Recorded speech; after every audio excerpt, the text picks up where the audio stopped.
사회주님 감사합니다. 이 시간 주님 앞에 나 예배드립니다. 우리 예배를 받아주시고 우리 함께 해주시옵소서. 감사합니다. 이 모든 말씀 예수님의 이름으로 기도드렸습니다. 아멘.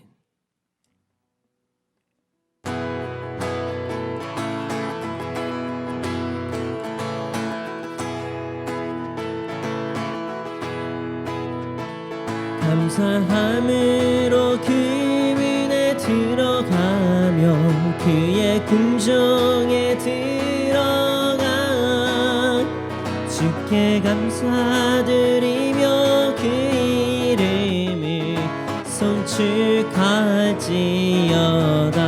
감사함으로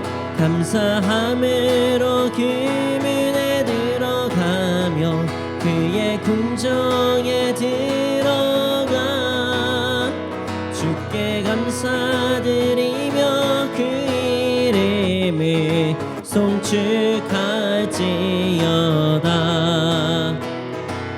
주님의 기쁨 내게 임하네. 나 항상 기쁨 안에서 주 찬양. 주님의 기쁨 내게 임하네. 나 기쁜 찬송 주께 드리네.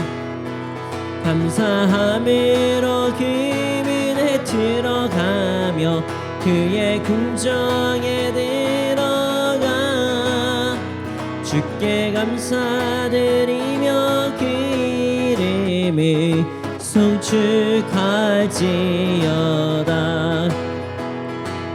주님의 기쁨 내게 임하네. 나 항상 기쁨 안에서 주 찬양. 주님의 기쁨 내게 임하네. 나 기쁜 찬송 주께 드리네. 감사함으로 그 문에 들어가며 그의 궁정에 들어가 주께 감사드리며 그 이름을 송축할지어다. 주님의 기쁨 내게 임하네. 나 항상 기쁨 안에서 주 찬양. 주님의 기쁨 내게 임하네. 나 기쁜 찬송 주께 드리. 주님의 기쁨 내게 임하네. 나 항상 기쁨 안에서 주 찬양.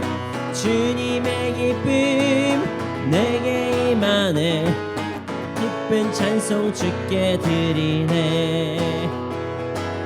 주와 같이 길 가는 것 즐거운 일 아닌가. 우리 주님 걸어가신 발자취를 주와 같이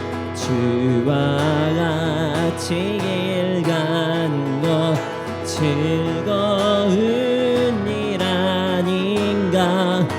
우리 주님 걸어가신 발자취를 밟겠네.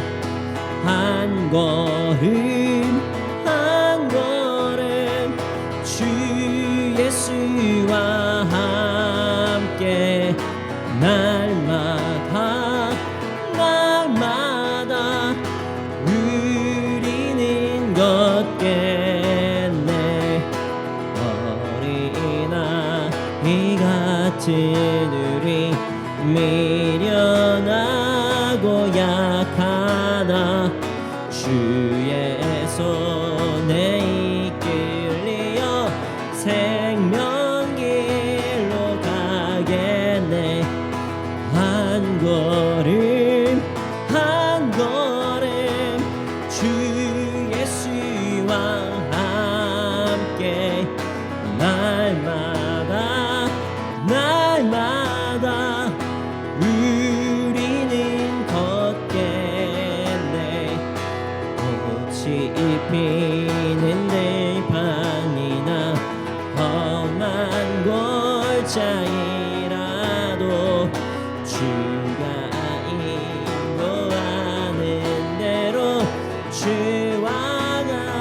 같이 가겠네. 한 걸음 한 걸음 주 예수와 함께 날마다 날마다 우리는 걷겠네. 주와 같이 길 가는 것 즐거운 일 아닌가. 우리 주님 걸어가신 발자취를 밟겠네. 한 걸음 한 걸음 주 예수와 함께 날마다 날마다 우리는 걷겠네. 어린아이 같은 우리 미련하고 약하나 주의 손에 이끌려 생명길로 가겠네.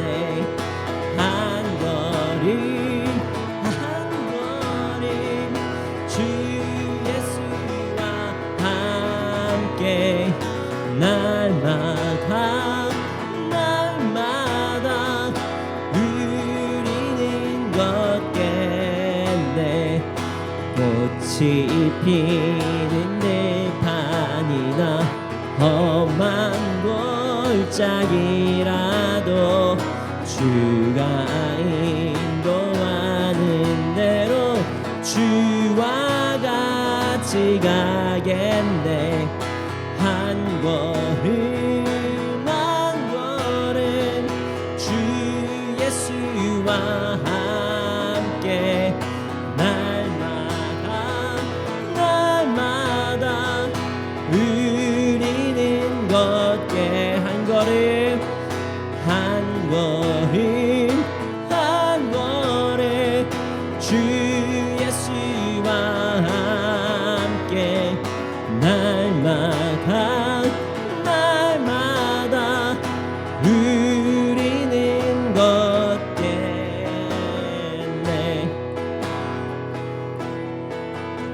한 걸음 한 걸음 주 예수와 함께 날마다 날마다 우리는 걷게. 한 걸음 한 걸음 한 걸음 한 걸음 주 예수와 함께 날마다 날마다 우리는 걷겠네.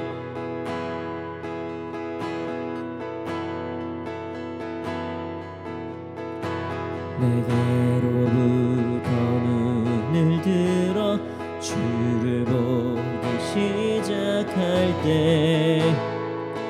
주의 일을 보겠네.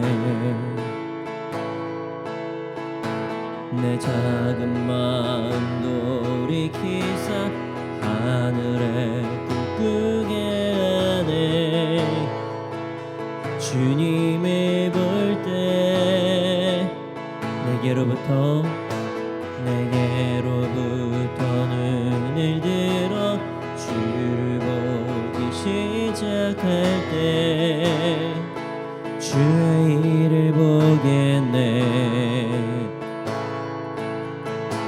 내 작은 마음 돌이키사 하늘에 꿈꾸게 하네. 주님을 볼 때 모든 시선을 주님께 드리고 살아계신 하나님을 느낄 때 내 삶은 주의 역사가 되고 하나님이 일하기 시작하네. 성령이 나를 변화시켜 모든 두려움 사라질 때 주의 일을 보겠네. 아멘. 황폐한 땅 한가운데서 주님 마음 알게 되리. 주님을 볼 때 모든 시선을 주님께 드리고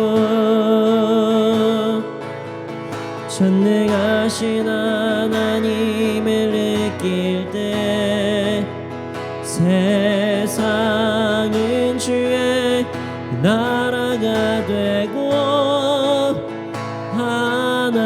하나님이 일하기 시작하네.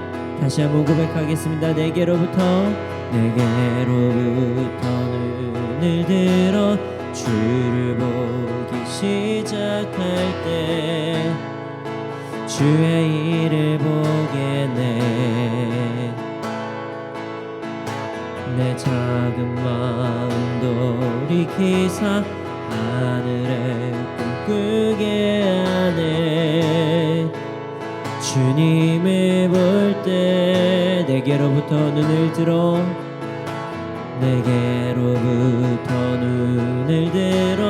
주를 보기 시작할 때 주의 일을 보겠네. 내 작은 마음 돌이키사 하늘에 꿈꾸게 하네. 주님을 볼 때 모든 시선을 주님께 드리고 살아계신 하나님을 느낄 때 내 삶은 주의 역사가 되고 하나님이 일하기 시작하네. 모든 시선을 주님께 드리고 전능하신 하나님을 느낄 때 세상은 주의 나라가 되고 하나님이 일하기 시작한 모든 시선을 주님께 드리고 살아계신 하나님을 느낄 때 내 삶은 주의 역사가 되고 하나님이 일하기 시작한 모든 시선을 주님께 드리고 전능하신 하나님을 느낄 때 세상은 주의 나라가 되고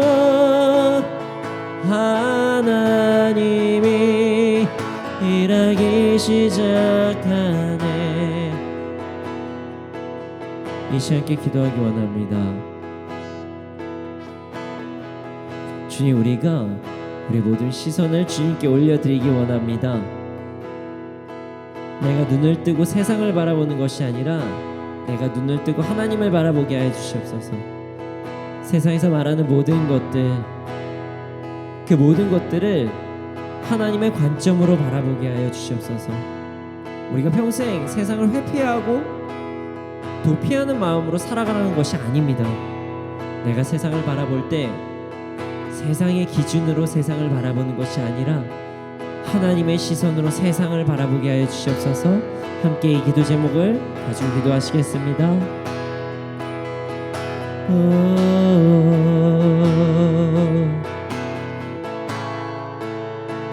아버지 하나님, 우리가 하나님의 기준으로 세상을 바라볼 수 있도록 하여 주시옵소서. 주님 이 시간 역사해 주시옵소서. 내가 세상의 관점으로 바라보는 모든 그런 눈을 감고 이제 하나님의 관점으로 세상을 바라보고, 하나님의 관점으로 세상을 바라보고, 하나님의 관점으로 나를 바라보고, 하나님의 관점으로 가정을 바라보고, 하나님의 관점으로 이 나라를 바라볼 수 있는 우리가 되게 하여 주시옵소서.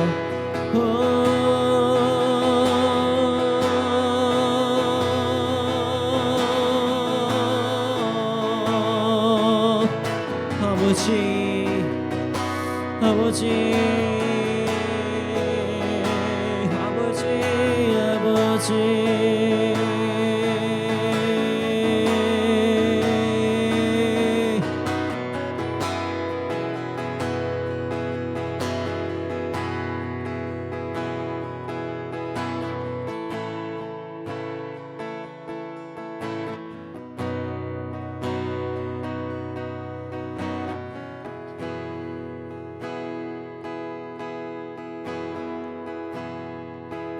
혼자서만 세상을 사는 듯이 주가 멀어 보이기만 할 때 우리는 바라보아야 하네. 우리에게 오셨던 그 주님을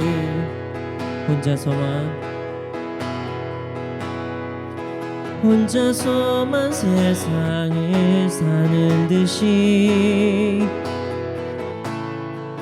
주가 멀어 보이기만 할 때 우리는 바라보아야 하네. 우리에게 오셨던 그 주님이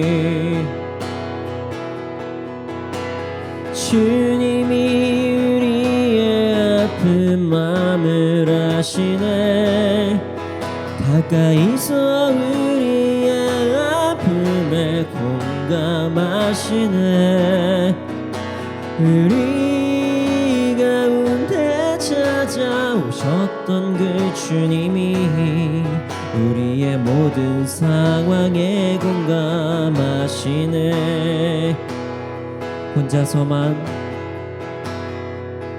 혼자서만 세상을 사는 듯이 주가 멀어 보이기만 할 때 우리는 바라보아야 하네. 우리에게 오셨던 그 주님을 혼자서만 세상을 사는 듯이 주가 멀어 보이기만 할 때 우리는 바라보아야 하네. 우리에게 오셨던 그 주님이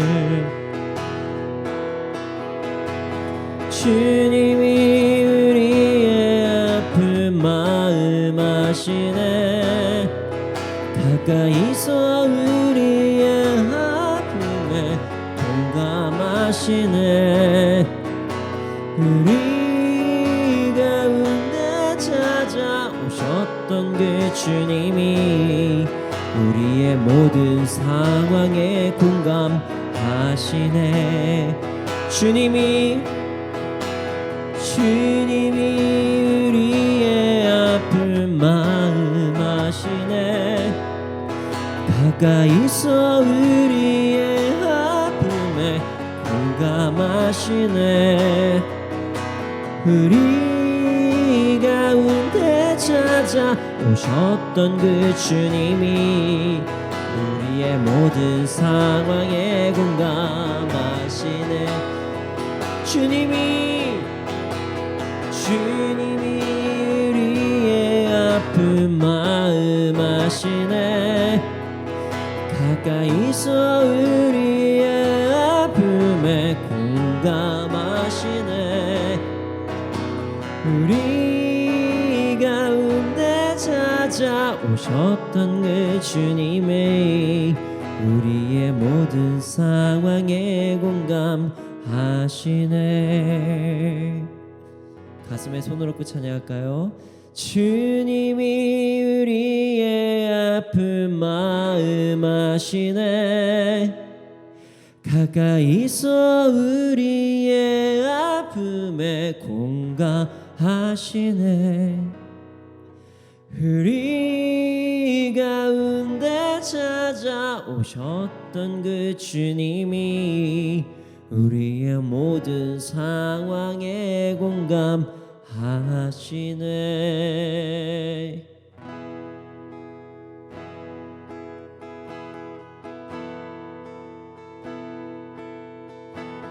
나의 마음을 정금과 같이 정결케 하소서. 나의 마음을 정금과 같이 하소서. 내 영혼에 한 소망이 있으니 주님과 같이 거룩하게 하소서. 나의 삶을 드리니 거룩하게 하소서. 주님 나를 받으소서.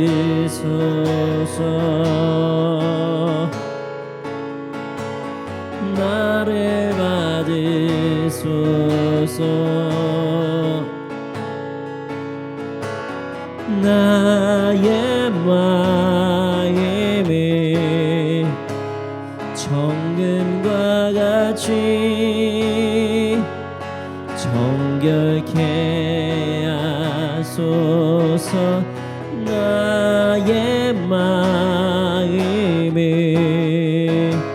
정금과 같이 하소서. 내 영혼에 한 소망이 있으니 주님과 같이 거룩하게 하소서. 나의 삶을 드리니 거룩하게 하소서. 주님 나를 받으소서.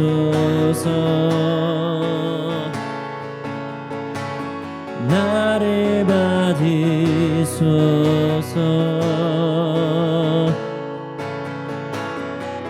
다시 한번 고백하겠습니다. 나의 마음을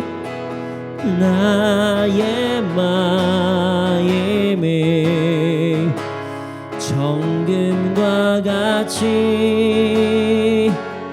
정결케 하소서. 나의 마음을 정금과 같이 하소서. 내 영혼에 한 소망이 있으니 주님과 같이 거룩하게 하소서.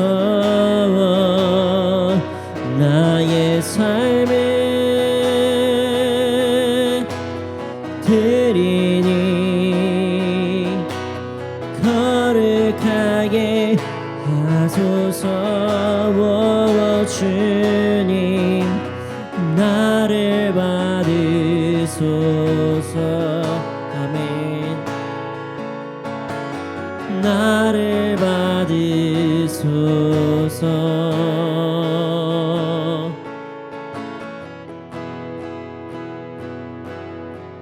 두 손 들고 찬양합니다. 다시 오실 왕 여호와께 오직 주만이 나를 다스리네.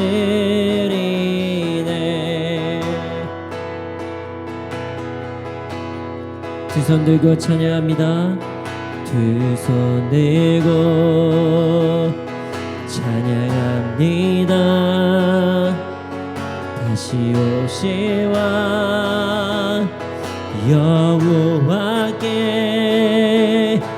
오직 주만이 나를 다스리네. 주님 전심으로 고백합니다. 두 손 들고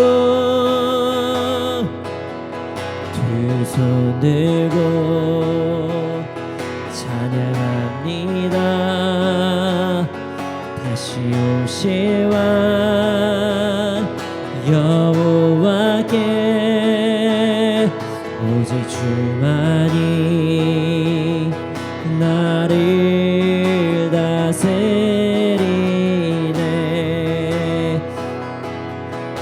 두 손 들고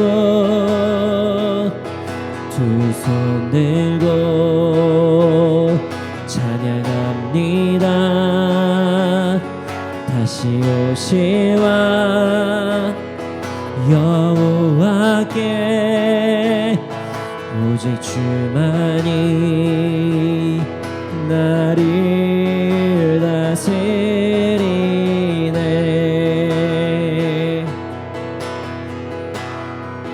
나 주님만을 섬기리.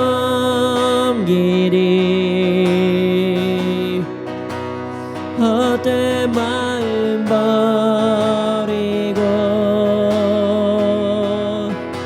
성령이여 내 영혼 충만하게 하소서. 나 주님만을 섬기리. 헛된 마음 버리고 성령이여 내 영혼 충만하게 하소서. 나 주님만을 섬기리. 헛된 마음 버리고 성령이여 내 영혼 충만하게 하소서. 주님 앞에 내 생명 드리리. 찬양합니다. 다시 한번 고백합시다. 두 손 들고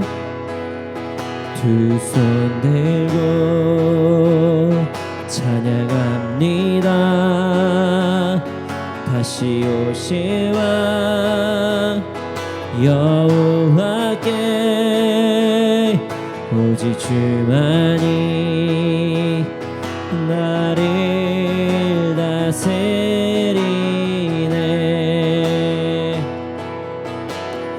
두 손 들고 찬양합니다. 다시 오실 왕 여호와께 오직 주만이 나를 다스리네. 두 손 들고 찬양합니다. 다시 오실 왕 여호와께 오직 주만이 나를 다스리네.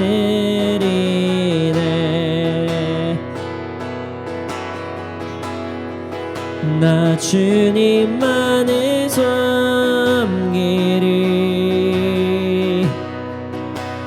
헛된 마음 버리고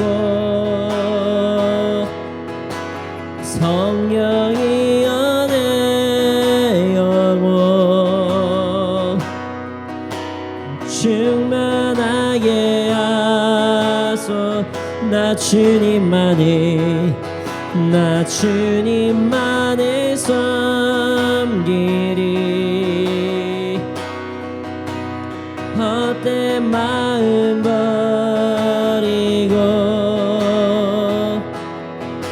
성령이여 내 영혼 충만하게 하소서.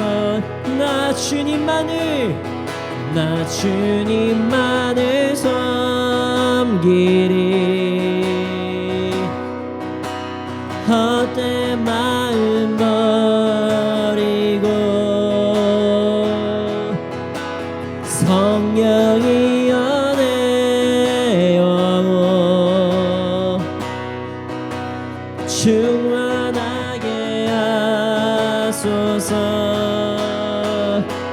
주님 앞에 내 생명 드리리라. 이 시간 함께 기도드리시겠습니다. 주님, 우리가 주님 앞에 나아갑니다. 두 손 들고 주님께 항복하고 나아갑니다.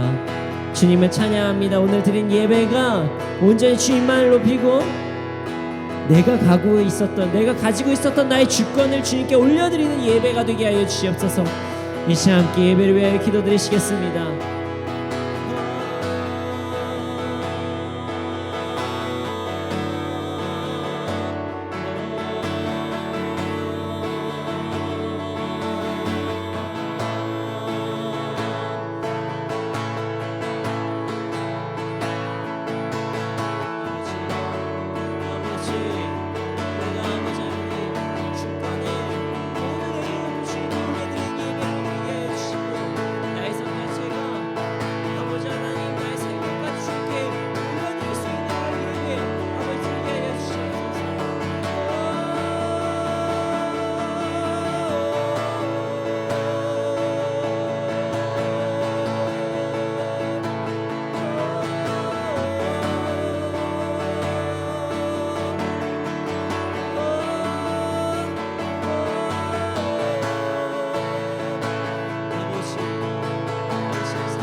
사랑의 주님,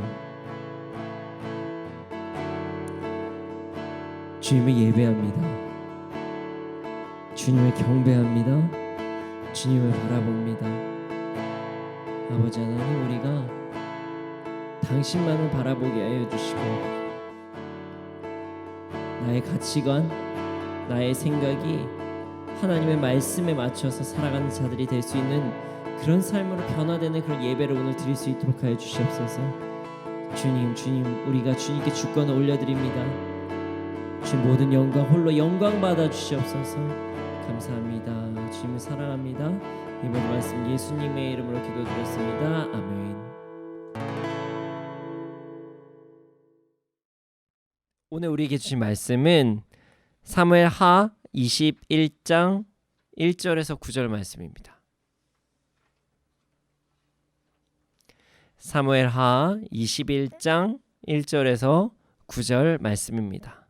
오늘 우리에게 주신 말씀은 사무엘하 21장 1절에서 9절 말씀입니다. 함께 읽겠습니다. 시작. 다윗의 시대에 해를 거듭하여 3년 기근이 있으므로 다윗이 여호와 앞에 간구하매 여호와께서 이르시되 이는 사울과 피를 흘린 그의 집으로 말미암음이니 그가 기브온 사람을 죽였음이니라 하시니라. 기브온 사람은 이스라엘 족속이 아니요 그들은 아모리 사람 중에서 남은 자라. 이스라엘 족속들이 전에 그들에게 맹세하였거늘 사울이 이스라엘과 유다 족속을 위하여 열심히 있으므로 그들을 죽이고자 하였더라. 이에 왕이 기브온 사람을 불러 그들에게 물으니라. 다윗이 그들에게 묻되 내가 너희를 위하여 어떻게 하랴? 내가 어떻게 속죄하여야 너희가 너희 여호와의 기업을 위하여 복을 빌겠느냐 하니 기브온 사람이 그에게 대답하되 사울과 그의 집과 우리 사이의 문제는 은금에 있지 아니하오며 문제도 우리에게 있지 아니하니이다 하리라. 왕이 이르되 너희가 말하는 대로 시행하리라. 그들이 왕께 아뢰되 우리를 학살하였고 또 우리를 멸하여 이스라엘 영토 내에 머물지 못하게 하려고 모해한 사람의 자손 7사람을 우리에게 내주시오. 여호와께서 택하신 사울의 고을 기브아에서 우리가 그들을 여호와 앞에서 목매어 달겠나이다 하니 왕이 이르되 내가 내주리라 하니라. 그러나 다윗과 사울의 아들 요나단 사이에 서로 여호와를 두고 맹세한 것이 있으므로 왕이 사울의 손자 요나단의 아들 무비보셋은 아끼고 왕이 이에 아야의 딸 리스바에게서 난 자 곧 사울의 두 아들 알모니아 무비보셋과 사울의 딸 메랍에게서 난 자 곧 무올라 사람 바르실레의 아들 아드리엘의 5 아들을 붙잡아 그들을 기브온 사람의 손에 넘기니 기브온 사람이 그들을 산 위에서 여호와 앞에 목매달매 그들 7사람이 동시에 죽으니 죽은 때는 곡식 베는 첫날 곧 보리를 베기 시작하는 때더라. 지난 시간에 우리는 대인관계에 대해서 함께 나누었습니다. 대인관계. 우리가 어떻게 대인관계를 맺어야 되는지, 크리스찬들이 어떻게 대인관계를 맺어야 되는지에 대해서 함께 나누었습니다. 자, 오늘은요, 약속이라는 주제로 함께 말씀을 나누기 원합니다. 오늘 주제는 약속입니다. 약속. 약속은 앞으로의 일을 어떻게 하겠다고 함께 합의하에 정해두는 것입니다. 그것을 약속이라고 우리는 이야기합니다. 약속이라는 말의 뜻은 앞으로 일을 어떻게 하겠다라고 정해두는 것, 이것이 약속이라고 이야기를 합니다. 우리는 삶에서 많은 약속을 하면서 살아갑니다. 가족 간에, 친구 간에 여러 가지 약속을 하고 살아갑니다. 거래를 할 때는요, 계약이라는 약속을 하기도 하죠. 계약. 하나님께 하는 것은요, 또 서원이라고 약속을 하기도 합니다. 약속은 매우 중요한 것입니다. 오늘 말씀을 통해서 약속의 중요성을 깨닫고 신실한 삶을 살아가는 우리가 되기를 소원합니다. 우리 1절을 함께 읽어보겠습니다. 1절입니다. 시작. 다윗의 시대에 해를 거듭하여 3년 기근이 있으므로 다윗이 여호와 앞에 간구하매 여호와께서 이르시되 이는 사울과 피를 흘린 그의 집으로 말미암음이니 그가 기브온 사람을 죽였음이니라 하시니라. 다윗의 시대에 3년이라는 기근이 있었습니다. 다윗은 하나님을 정말로 사랑하는 사람이었어요. 그래서 이 기근이 왜 일어났는지 하나님께 여쭤보았습니다. 그래서 하나님께서는 응답하셨어요. 그리고 이 기근이 사울이 기브온 사람에게 행한 잘못된 일 때문에 벌어진 일이다. 이렇게 하나님께서 말씀하셨죠. 오늘 본문은 다윗 시대에 있었던 한 에피소드입니다. 역사적인 순서대로 적혀진 내용은 사실 아니에요. 그래서 앞부분에 다윗의 시대에서라고 기록이 되어 있는 것입니다. 이 시간이 어떤 사람들은 그 무비보셋을 만나기 전 사건이다 이렇게 이야기하기도 하고요. 아니면 무비보셋은 만났지만 압살롬의 반역이 좀 일어나기 전의 사건이다 이렇게 이야기를 하고요. 아니면 또 이 사건을 통해서 사울의 자손들 찾다가 무비보셋을 만나게 된 것이다 이렇게 이야기하기도 하고요. 여러 가지 이야기를 하지만 사실 그렇게까지 중요하지는 않습니다. 우리가 기억해야 될 것은 오늘 말씀이 역사적인 순서대로 기록된 것이 아니라 갑자기 에피소드를 하나님께서 말씀으로 이야기해 주신 거예요. 그런 것이라고 기억하시면 됩니다. 여하튼 다윗 시대에 갑자기 3년 동안의 기근이 일어났어요. 이것은 매우 심각한 일입니다. 지금도 이제 가뭄이 있으면은 우리가 농사 지을 때 너무나도 힘들어 하잖아요. 경제적인 타격이 있다고 하죠. 그런데 여러분 3년의 기근이 있었다고 합시다. 그때 당시에 무슨 공업이 발달된 것도 아니에요. 대부분 농작물이나 가축을 통해서 음식을 얻게 되죠. 어떻게 저장을 할 수 있는 어떤 아름다운 장치가 많이 있는 것도 아니었고요. 그 상황에서 3년의 기근은 어떻게 보면 다윗의 왕권을 위협할 수 있을 만한 큰 문제가 될 수 있어요. 왜냐하면 그 당시에 그 어떤 기근이 있다, 자연의 재해가 있다, 그랬을 때는 어떤 신이 노했다 이렇게 많이 바라봤기 때문에 이거 하나님께서 다윗에게 뭔가를 잘못했다는 사인을 주시는 거 아니야? 많은 사람들이 이렇게 생각할 수도 있거든요. 그래서 다윗은 여호와께 그 기근의 원인에 대해서 여쭤봤어요. 그리고 하나님께서는 응답하셨죠. 이것이 사울과 기브온 사람과의 그 관계 때문에 일어난 일이다. 이렇게 말씀하셨습니다. 정확히 말하면 사울이 기브온 사람들을 죽였기 때문에 발생한 문제다. 이렇게 말씀을 해주신 것입니다. 자, 우리가 2절을 함께 읽어보겠습니다. 2절 읽어보겠습니다. 시작. 기브온 사람은 이스라엘 족속이 아니요 그들은 아모리 사람 중에서 남은 자라. 이스라엘 족속들이 전에 그들에게 맹세하였거늘 사울이 이스라엘과 유다 족속을 위하여 열심히 있으므로 그들을 죽이고자 하였더라. 이에 왕이 기브온 사람을 불러 그들에게 물으니라. 기브온 사람 어디에서 많이 들어보셨죠? 어디선가 한 번씩은 들어보신 것 같아요.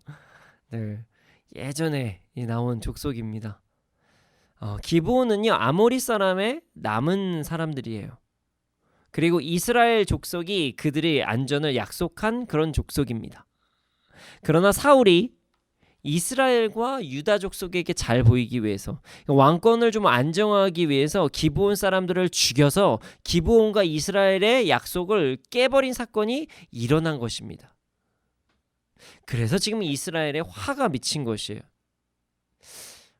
이렇게만 설명하면 우리가 조금 좀 어려울 수가 있으니까요. 역사적인 사실을 한번 더 이제 언급을 해보고자 합니다. 자, 모세의 뒤를 이은 여호수아가 가나안 땅을 정복할 때 기브온 사람들은 그 이스라엘 민족의 힘을 두려워하였습니다. 이미 그 홍해를 건넜다는 이스라엘 백성의 그 하나님의 파워를 알았고요. 여호수아가 이제 가나안 땅을 다 휩쓸 거라는 것이 소문이 다 돌았기 때문입니다. 그래서 이 기브온 사람들은 자신들의 민족들이 멸절되지 않기 위해서 여호수아를 속이기로 작정합니다. 헤어진 전대, 그 찢어져서 기운 포도주 가죽 부대, 그리고 낡은 옷을 입고 그리고 곰팡이가 난 떡을 준비합니다. 먼 곳에서 온 척하자는 것이죠. 그리고 나서 여호수아에게 다가옵니다. 아니, 우리는 너무나도 먼 곳에서 온 이방 민족들인데 저희는 당신들과 관계가 없는데 저희의 화친을 맺으시죠. 이렇게 이스라엘을 속였어요. 여호수아는 그들의 말에 속았죠. 기브온 사람들과 화친을 맺게 됩니다. 근데 알고 보니까 너무나도 가까이에 있는 민족이었던 것이에요. 그러나 여호수아는 약속의 중요성을 알고 그들과의 거래를 끊지 않습니다. 그들을 보호하겠다고 약속해요. 그러자 다른 기브온이 우리를 오히려 배신했다는 소문을 듣고 기브온을 막 공격하려고 하자 우리가 그 유명한 사건이랍니다. 해가 멈추는 그 사건이 일어납니다. 이 사람들, 이 족속이 기브온 족속이에요. 이스라엘과 화친을 맺은, 언약을 맺은 백성들, 그게 기브온 백성이었습니다. 기브온 족속들이었어요. 거짓말이긴 했지만 약속을 지켜야만 하는 그런 백성들. 그런데 이 중요한 약속을, 오랫동안 이어졌었던 이 중요한 약속을 사울이 자신의 왕권을 유지하기 위해서, 그러니까 이스라엘 사람들과 유다 사람들에게 잘 보이기 위해서 그것을 깨버리고 그들을 죽여버리기 시작했던 것입니다. 하나님께서는 언약을 지키지 못한 그 이스라엘에게 징계로 3년간의 기근을 주십니다. 질문하실 수도 있어요. 아니, 그럼 사울 시대 때 주셨어야지 왜 다윗에게 주셨습니까? 저도 그건 잘 모르겠습니다. 어쨌든 그 계보가 이어지기 때문에 이스라엘이 받는 징계를 이 다윗의 때에서 이 징계를 받게 된 것이라고 우리는 유추할 수가 있습니다. 3절 우리가 한번 읽어보겠습니다. 3절 우리가 같이 읽어보겠습니다. 3절입니다. 시작. 다윗이 그들에게 묻되 내가 너희를 위하여 어떻게 하랴? 내가 어떻게 속죄하여야 너희가 여호와의 기업을 위하여 복을 빌겠느냐 하니. 다윗은 기브온 사람들을 찾아갑니다. 그리고 왕답게 그들과 어떤 해결을 보려고 노력을 합니다. 기브온 족속이여,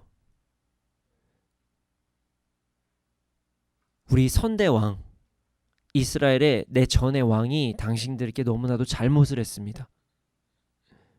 그러니 우리가 이제 속죄를 하고자 합니다. 우리를 용서해 주십시오. 어떻게 해야 되겠습니까? 제가 왕으로서 책임을 지겠습니다.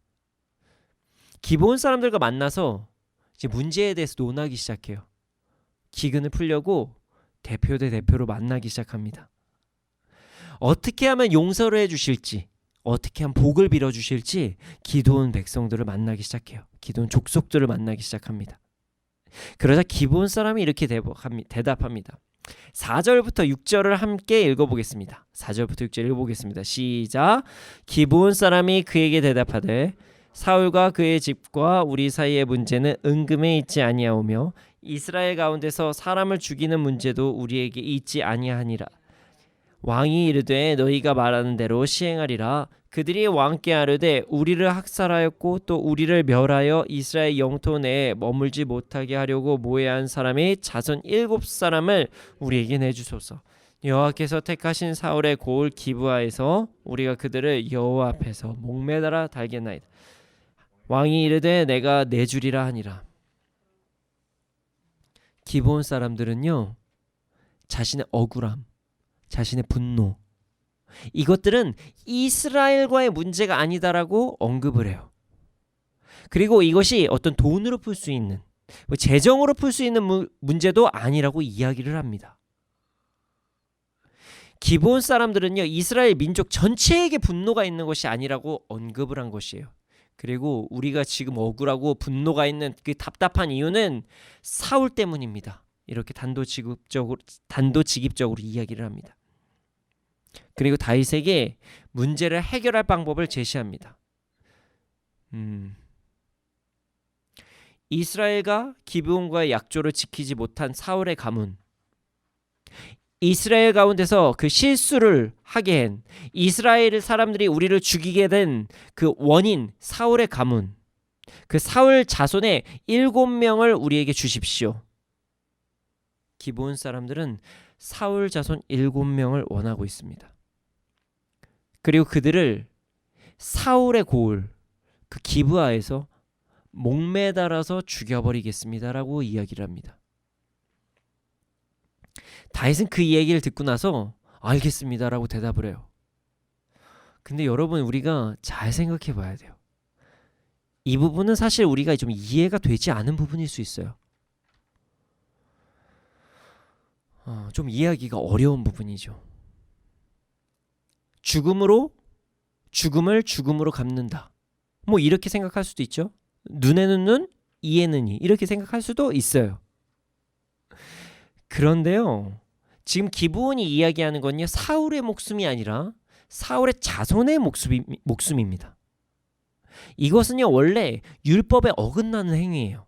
자, 신명기 24장 16절을 보면, 신명기 24장 16절을 보면요, 아버지는 자식으로 인해 죽지 않을 것이고 자식도 아버지로 인해서 죽지 않을 것이다 라고 기록이 되어 있습니다. 자, 아버지는 자식으로 인해 죽지 않고 자식도 아버지로 인해서 죽지 않는다라고 분명히 기록이 되어 있어요. 자, 죄로 인한 죽음은요, 그 사람이 받아들여야 되는 것이지 그의 자손까지 내려오지는 않는다 라고 성경에 기록되어 있습니다. 이 다윗을 보면 좀 이해하지 못할 때가 좀 있어요. 다윗에 대한 기대치가 너무 높아서 그런 건가요? 잘 모르겠습니다. 지난번에도 다윗이 한번 실수를 했죠. 자, 언약궤를 이제 이동을 할 때 처음에 수레에다가 언약궤를 놓고 소가 끌게 합니다. 이게 말도 안 되는 방법이었어요. 우리가 그 생각을 안 하는데요, 이것은요, 베레스 우사되는 그런 상황을 어떻게 보면 다윗이 만든 것입니다. 절대로 언약궤는 제사장들이 어깨에다 메고 가는 것입니다. 성경적이지 않은 방법이었어요. 자, 이번에도 마찬가지입니다. 지금 기브온 자손들이 엉뚱한 것을 요구하고 있습니다. 사울의 자손 7명을 달라.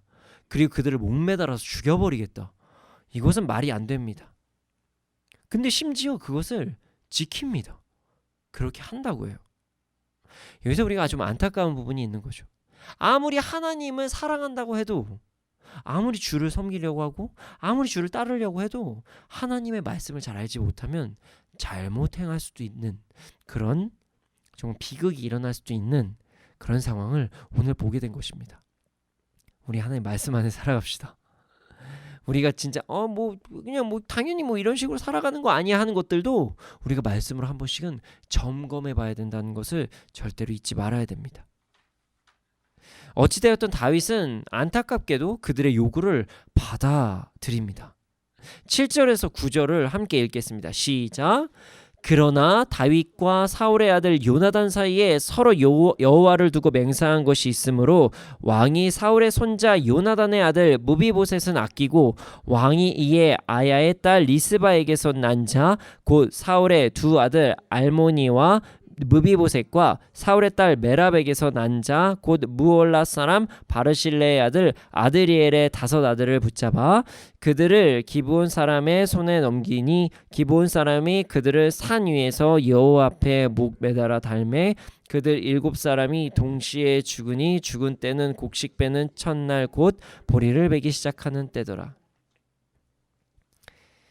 다윗은요, 사울의 자손들을 찾기 시작합니다. 분명히 사울의 자손들 다 도망갔겠죠. 이게 다윗이 죽일 수도 있었으니까요. 근데 열심히 사울의 자손들을 찾기 시작해요. 그리고 나서 그들을 기브온에 넘기기 시작합니다. 그러나 자신 요나단과 한 약속은 잊지 않았어요. 그래서 그 요나단의 아들 무비보셋은 넘기지 않았어요. 사울의 아들 알모니와 무비보셋이에요. 그러니까 요나단의 아들 무비보셋이 아닙니다. 자, 사울의 아들 알모니와 무비보셋 그리고 사울의 손자 5명을 기브온에게 넘깁니다. 자, 그러면 사울의 족속 7명을 넘기게 된 거죠. 관계로 따지면 어쨌든 다 자손이니까요. 그리고 그 7명의 그 사울의 자손들은 산 위에 목이 메어서 죽임을 당하게 됩니다. 그리고 나서 그 기근의 그 저주, 그 기근의 저주는 이제 풀린다라는 것을 유추할 수 있는 내용이 이제 암시가 됩니다. 여기 뒤에 보면은 말씀에서 곧 보리 베기 시작하는 때라고 이야기 나죠. 이 때는 우리가 이제 성경에서 말하면 이른 비와 늦은 비 얘기할 때 그 늦은 비에 해당하는 시점이라는 것이에요. 그리고 이것은 그 보리를 추수하기 전에 비가 좀 많이 와야 되거든요. 그 비가 곧 이루어질 것이다. 비가 내릴 것이다. 이렇게 암시를 하고 있는 내용입니다. 묶인 것이 풀어질 것이다. 이렇게 암시를 하고 있습니다. 물론 이제 오늘의 본문은 아니지만 그 다음 절, 이제 내일 우리 큐티 내용인데 10절을 보면 하늘에서 비가 시체에 쏟아졌다. 뭐 이런 내용이 나오거든요. 그러니까 비가 내리기 시작한 거죠. 하나님 참 너그러우신 것 같아요. 다윗이 잘못된 언약을 했음에도 불구하고 그냥 이해해 주시고 이제 너희들끼리 잘 묶였던 것이 풀렸으니 그래 내가 하늘에 있는 것도 풀어주마 하고 풀어주신 것입니다. 여러분 오랜만에 사울이라는 인물이 나왔습니다. 사울. 그런데 아쉽게도 이번에도 또 좋게 나오지 않았어요. 사울은 약속을 너무나도 쉽게 생각했습니다. 에이 뭐 옛날 조상들이 했던 건데 뭐 지금 현실이 중요하지 그거 뭐 좀 깬다고 뭐가 문제 생기겠어 설마? 이렇게 생각을 하고 약속을 그냥 저버린 것이에요. 기브온과의 약속을 저버린 것입니다. 산 사람은 살아야지. 나도 지금 왕권을 지금 하나님께서 왕권을 통치하라고 하셨는데 이게 지금 잘 이게 안 돼가지고 힘든데 좀 이건 좀 이해해 주실 거야 하고 임의적으로 약속을 깨버린 것입니다. 사울은요 자신이 중요하다고 생각하는 것이 있으면 다른 것을 그냥 무시해버리는 성향이었었던 것 같습니다. 사실 이런 사건들은요 반복돼서 일어났어요. 자, 사울은 전쟁을 두려워했죠. 그리고 사람들이 떠나는 것을 두려워했습니다. 그래서 전쟁이 곧 일어나기 직전인데 사람들이 자꾸 떠나가자 사무엘이 그렇게 기다리라고 했었는데 그걸 기다리지 못하고 자신이 그냥 제사를 드려버립니다. 그냥 사무엘과의 언약을 저버린 것이죠. 하나님께서는 분명히 아말렉을 진멸하라고 하셨어요. 그런데 그곳에 이 소떼와 양떼들의 그 아름다운 우는 소리, 저것들 다 내가 가질 수 있는데라는 그런 재산에 대한 욕심, 재물에 대한 욕심이 다가오자 아말렉 사람들을 진멸하지 않았어요. 내가 어떻게 해? 좋아 이해해 주시겠지. 뭐 이거 뭐 예물도 드리면 되는 거 아니야? 이 좋은 걸 가지고. 하나님께서 분명히 아말렉을 진멸하라고 하셨습니다. 근데 그걸 하지 않았던 것이에요. 오늘의 사건도 똑같은 것입니다. 이스라엘이 기브온을 지켜줄 것이라는 약조를 조상들로부터 계속 이어진 것이에요. 근데 그 약속을 자신의 왕권을 더 잡기 위해서 유다와 이스라엘을 더욱더 휘어잡기 위해서 그들을 희생시킨 것이죠. 사울의 잘못은요, 약속을 지키지 않은 것이었습니다. 그래서 이 잘못 때문에 사울과 기브온과의 그 묶임을 풀기 위해서 그의 자손 7명이 희생을 당하게 됐습니다. 다윗은 사울과 달랐습니다. 잘못을 인정하면요, 뭔가 문제가 생겼다는 걸 확실히 깨닫게 되면 대가를 치르려 했습니다. 약속을 했으면 지키려고 노력했습니다. 끝까지 노력했어요. 기브온과 이스라엘의 그 관계에서의 묶임은 솔직히 여러분 다윗이 잘못한 건가요? 아니에요. 억울하다고 이야기할 수 있는 충분한 사건입니다. 그러나 다윗은요, 이스라엘의 대표, 이스라엘의 왕으로서 책임을 다하고 끝까지 이 문제를 해결하려고 노력했습니다. 그래서 늦었지만 약속을 지키지 못한 책임을 당신들에게 내가 묻겠습니다 하며 기브온 사람들을 찾아간 것이에요. 사과를 하고 책임을 끝까지 지는 모습, 이것이 다윗의 모습이었습니다. 기브온 사람들이 사울 자손들의 생명을 요구하자 다윗은 그 생명까지도 허락합니다. 물론 잘못된 행동이었지만 말이죠. 다윗은 하나님을 사랑하지만 말씀을 몰라서 이런 행동을 했던 것 같습니다. 어찌됐든 그 와중에서도 또 약속은 지킵니다. 누구와의 약속이죠? 요나단과의 약속입니다. 철저했던 것 같습니다. 약속은 무조건 지킨다. 어떻게든 지킨다. 안 돼도 끝까지 노력한다. 이게 다윗의 철칙이었던 것 같습니다. 그래서 그를 따르는 자들이 그렇게 많았던 것 같아요.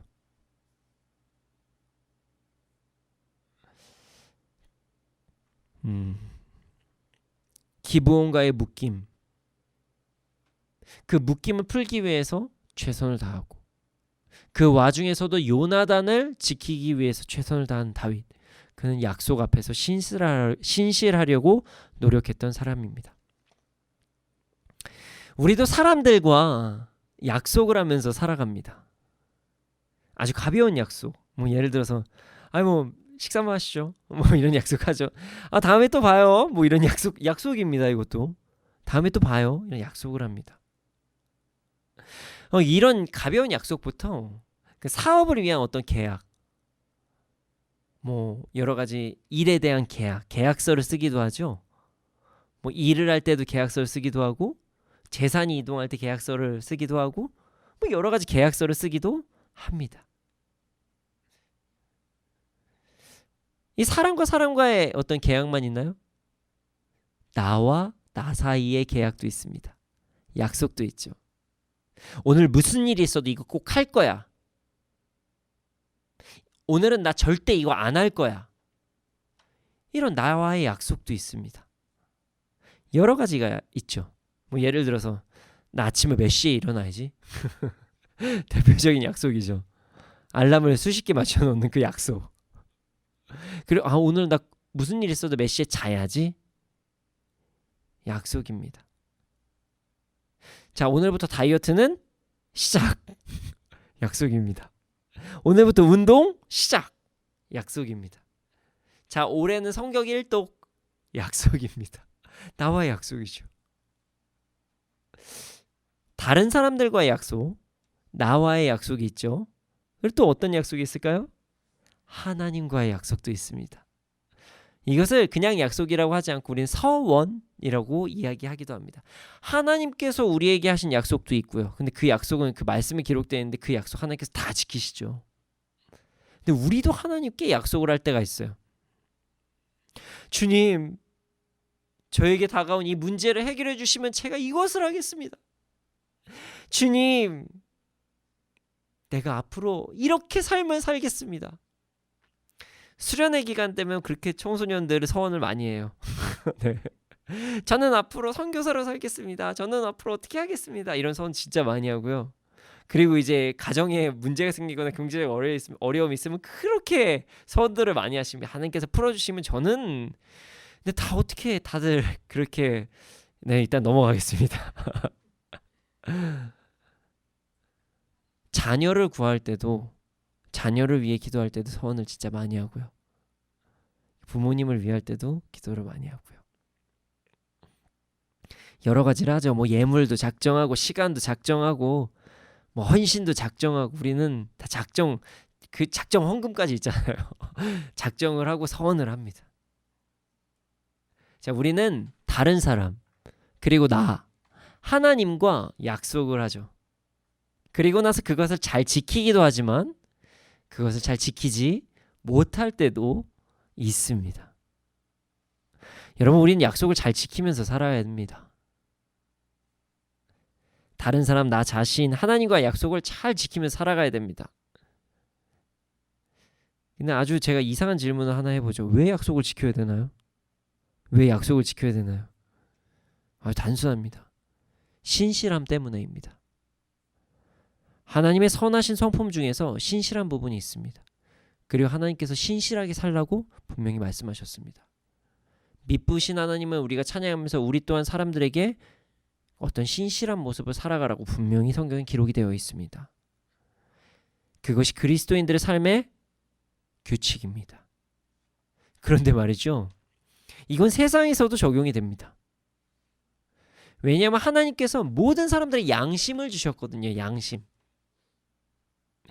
뭐 작던 크던 누구나 양심이 있어요. 양심이 없는 사람을 오히려 병적으로 문제가 있다라 그래서 뭐 뭐 우리가 말하는 요즘에 많이 이제 접하는 단어죠. 뭐 사이코패스, 소시오패스 뭐 이렇게 이야기를 합니다. 어쨌든 그 양심이 없으면 아픔이 있는 것입니다. 그 양심을 우리에게 하나님께서 모두가 선물을 주셨습니다. 그리고 어린 아이들한테 이야기하잖아요. 약속한 건 지키는 거야 라고 우리 가르치잖아요. 사회에서도 심지어 가르치고 계약을 해요. 그리고 계약하면서 지켜야 된다는 걸 이야기를 합니다. 지키지 않는 사람들은 잘못됐다, 오죽하면 안 지켜가지고 사기꾼 돼가지고 이제 가시는 분들도 참 많아요. 사기꾼이라고 하죠. 여러분, 세상에서도 이야기를 해요. 근데 이 원리는 원래 성경에서 나온 것입니다. 약속은 무조건 지켜야 된다. 신실하신 하나님을 바라보며 지켜야 된다. 여러분이 약속을 잘 지키면 살아가야 됩니다. 만약에 어쩔 수 없는 상황에 약속을 지키지 못했다면 그에 대한 응당한 대가는 겸허하게 받아들여야 됩니다. 그것이 신실한 삶을 살아가는 삶의 방법입니다. 자, 이렇게만 이야기하면은 이렇게 생각하실 수 있죠. 목사님, 저도 알고 있습니다. 약속 지켜야죠. 근데 세상에 유혹이 얼마나 많은지 아십니까? 사람과의 약속을 잠깐만 저버리고, 하나님과의 약속을 잠깐만 저버리고 나와의 약속을 지켜야 될 때 눈을 살짝만 감으면 얻을 수 있는 게 너무 많아집니다. 나와의 약속을 얘기해 볼까요, 목사님? 아침에 5분 더 자는 게 그렇게 꿀잠이에요. 분명히 다이어트 하기로 했는데 야식은 왜 이렇게 맛있나요? 다른 사람들과의 약속을 얘기해 볼까요? 아니, 이 사람하고 거래를 하기로 했는데 다른 사람이 돈을 더 많이 준대요. 아니, 내가 이 사람하고 약속을 하긴 했는데 약속을 지키기에는 내 돈이 너무 아깝고요, 내 시간이 너무 아까워요. 하나님과 약속을 분명히 했는데 막상 상황이 되니까 화장실 갈 때 나갈 때는 좀 기분이 좀 다르네요. 사회생활도 이렇게 이야기를 합니다. 사회에서도. 그거 다 지키고 약속을 다 하면서 그러면은 사람이 어쩔 수 없어. 선의의 거짓말도 있는 거고, 세상에 살다 보면 어쩔 수 없는 것도 있는 거지. 사람이 그러면서 대의를 이루려면 작은 것들은 좀 뭐 욕도 좀 먹을 수 있는 거지라고 이야기를 합니다. 뭐 그냥 밥 한 번 먹자고 한 예의상한 말 가지고 뭐 그렇게 신경 쓰고 그래. 그런 얘기는 하는 거 좀 그게 뭐 그것까지 거짓말이라고 얘기하나? 세상에선 이렇게 이야기를 합니다. 약속을 저버리고 싶은 유혹, 빈말을 하는 것들, 이것들은 다 내가 유혹을 받아서 하는 것들입니다.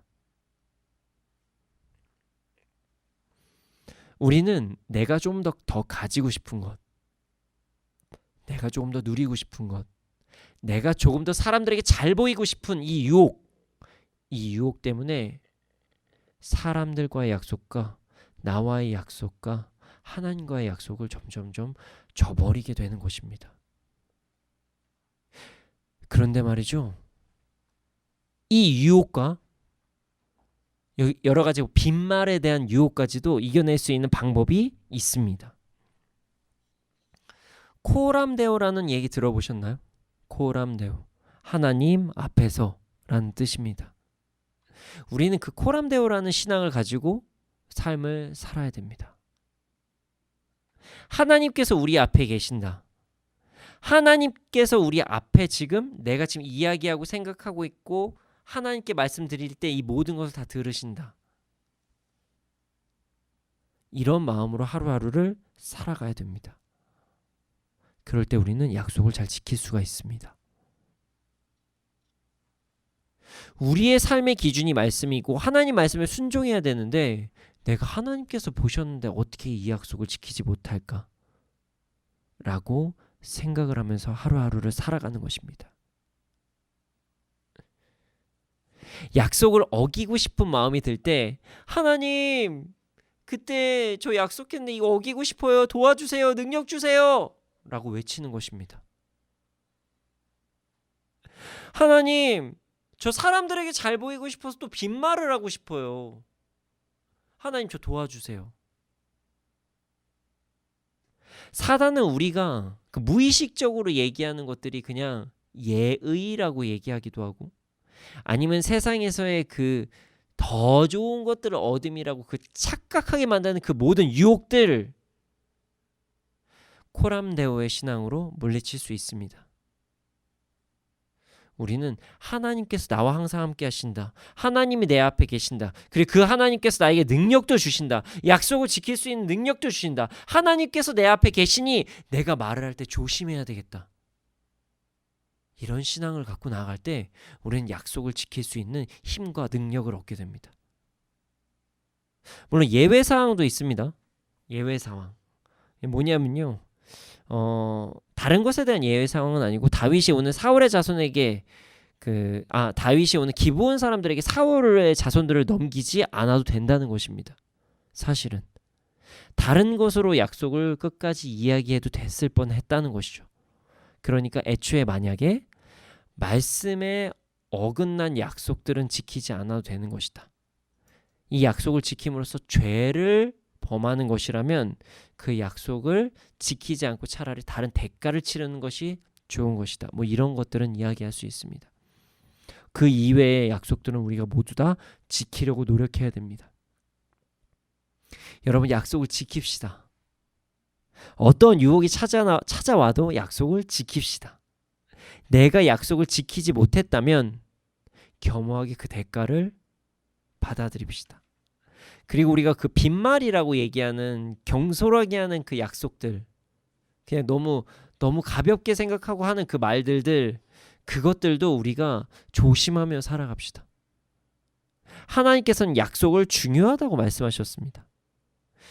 이스라엘이 기브온과의 약속을 어기자 3년의 기근을 허락하실 정도로 약속은 중요하다고 말씀하시는 것입니다. 하나님의 말씀을 따라 살아갑시다. 다른 사람, 나 자신, 그리고 가장 중요한 하나님과의 약속을 잘 지키며 살아가는, 코람데오의 신앙을 가지면서 잘 지키며 살아가는 우리가 되기를 소원합니다.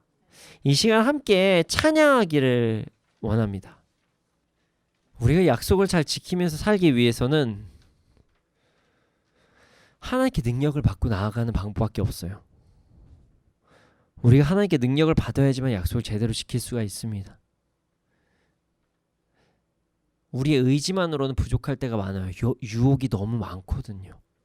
우리 이 시간 찬양하면서 주님께 능력을 구하고 주님의 인도하심을 구하면서 더욱더 신실한 자가 되기를 소원합니다.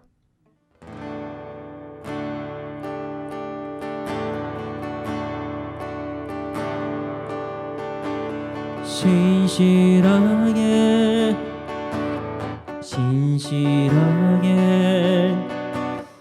거룩하게 살게 하소서.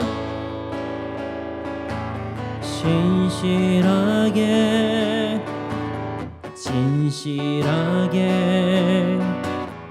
거룩하게 살게 하소서.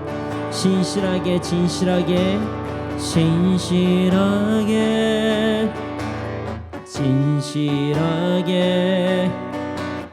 거룩하게 살게 하소서.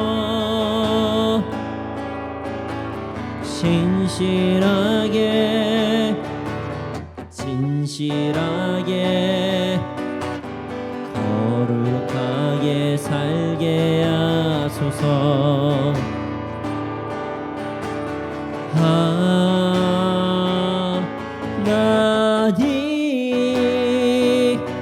나의 마음 만져주소서. 하나님,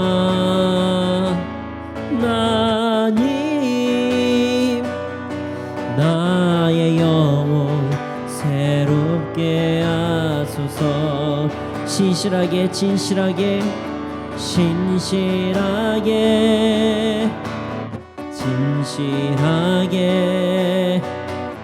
거룩하게 거룩하게 살게 하소서.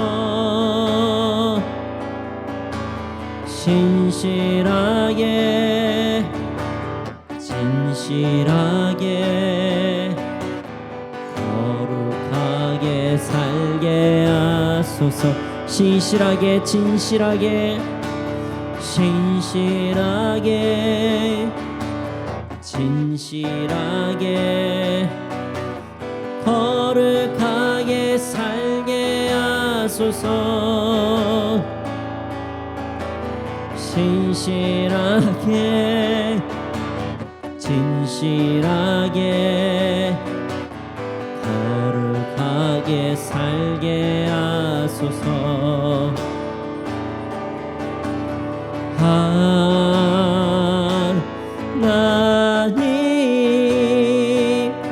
나의 마음 만져주소서.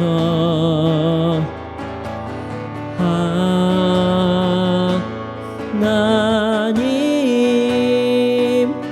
나의 영혼 새롭게 하소서.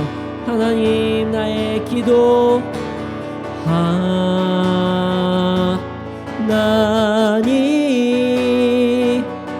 나의 기도 들어주소서.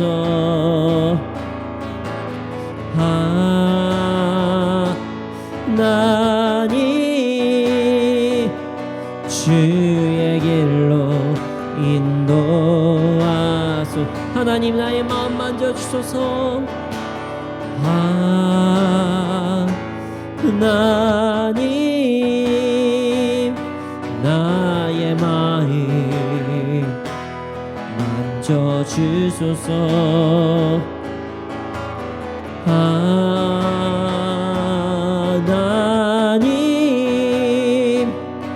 나의 영혼 새롭게 하소서.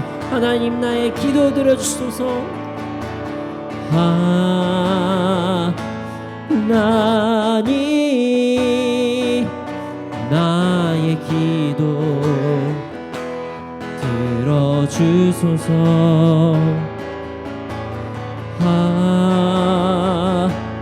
하나님 주의 길로 인도하소서. 이 시간 함께 기도드리시겠습니다. 주님, 우리가 신실한 자가 되게 하여 주시옵소서. 하나님과 사람 나 자신과의 약속을 잘 이행하는 자가 되게 하여 주시옵소서. 약속을 지킬 수 있는 힘과 능력을 더해 주시옵소서. 우리가 유혹을 이겨낼 수 있도록 하여 주시옵소서. 함께 기도드리시겠습니다. 아버지 하나님, 아버지 하나님,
사랑의 주님, 우리가 신실하게 살게 하여 주시옵소서. 진실하게 살게 하여 주시옵소서.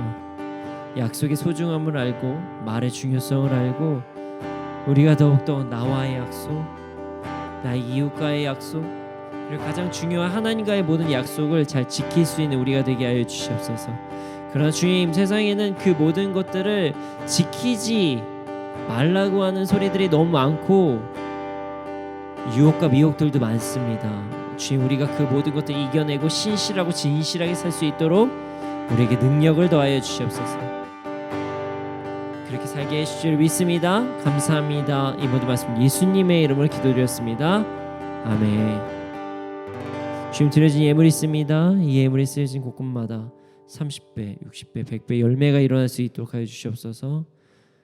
지금은 우리 구주 예수 그리스도의 은혜와 하나님 크신 사랑과 성령님의 감화 감동하심 그 역사하심이 언제나 어느 때나 나와 나의 이웃과 그리고 나의 사랑하는 나의 하나님과 한 약속들을 잘 지켜 행하는 자들의 머리 위에 그리고 이 나라 이 민족 가운데 지금으로부터 영원토록 함께 있을지어다.